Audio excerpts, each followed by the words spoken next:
So when I look around my shop, there aren't that many things that annoy me about it anymore. I've got it, a lot of it set up just the way I want. Good storage, lumber rack, a lot of the tools that I need and use routinely.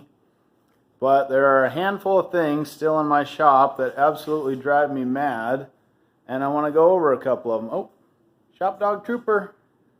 How's it going, bud? Couple things that still just drive me bonkers about the shop. Let's talk about them. What drives you crazy in the shop? And here's one that absolutely drives me crazy in the shop.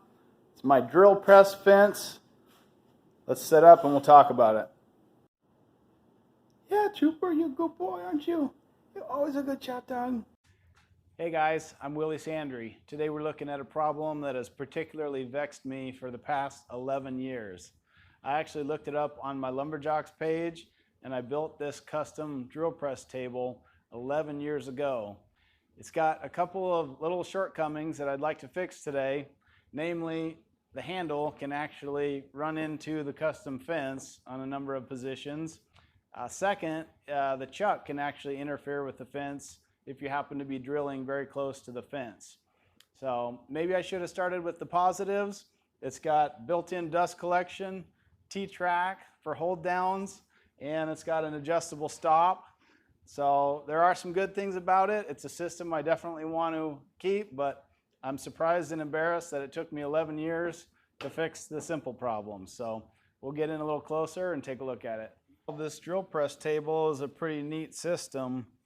T-tracks here for a couple of hold downs. That comes in surprisingly useful in a lot of situations. Sliding stop block, you can make repeatable and accurate cuts. 2 star knobs on the back let you adjust the fence in that same T-track setup. And then I've actually got these sacrificial inserts that let you do zero clearance drilling. If it's a particularly important hole that you need to have a very clean cut on the exit side of hardwoods or veneers. And so that's a nice little system, and I made them out of 3/4 inch MDF, so there's just no problem. It's really quick and easy to cut replacements. I have a drawer below here that I usually have a stack of replacement inserts for various tasks. They're not one and done, because if you use it with a small hole, you can always reuse it with a larger hole, or just reposition the drill press for a different spot and you get another zero clearance opportunity. There's dust collection that's automatic. This is actually on an electric automated gate, so all I have to do is turn on the drill press and we get collection.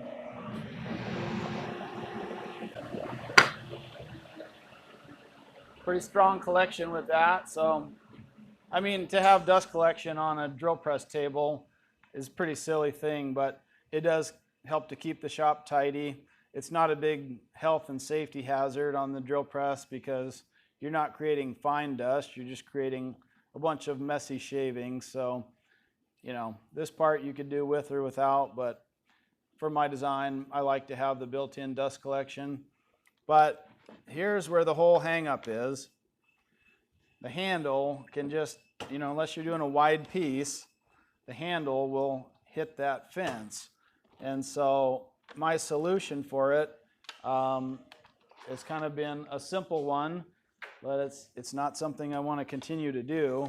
I'll usually just put another strip of plywood and do my drilling operation against this fence so that I can actually clear the permanent fence. And so what I'd like to do instead is make a couple of notches, one for a handle clearance hole and another one for a chuck clearance hole. And I don't think I need to go too far, just enough to make it useful in a few more positions that we commonly use the drill press.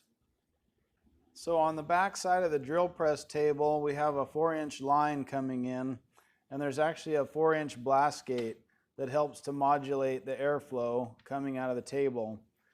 On my dust collection system, this 4-inch line is actually shared with a sander that's adjacent to it, so I usually run the blast gate about halfway open.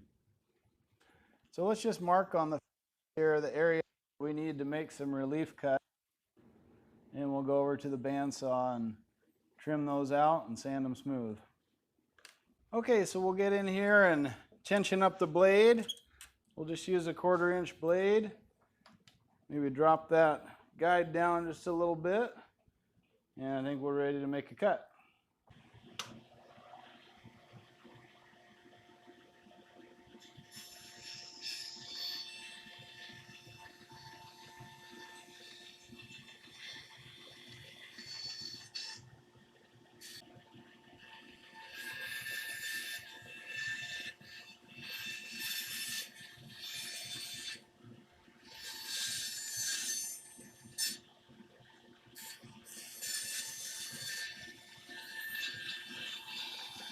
And we'll go ahead and touch up the cut at the sander.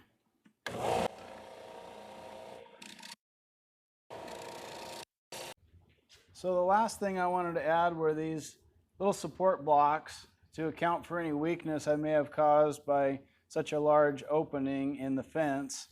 But I like the support blocks. They're screwed in from the back and from the bottom, and it just really helps me dial in a nice square fence by slight adjustments to the screws as necessary. So that's going to be a nice sturdy fence system and perfectly square. So now we can make accurate holes at the drill press once again without any interference from the fence.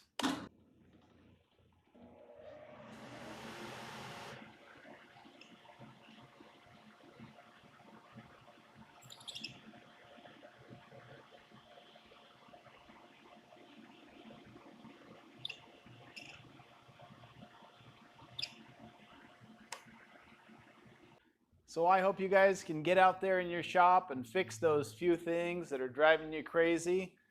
Take it from me, don't wait 11 years, just get out there, put in the work, and make your shop a nicer place to be, more efficient, more comfortable, easier to use.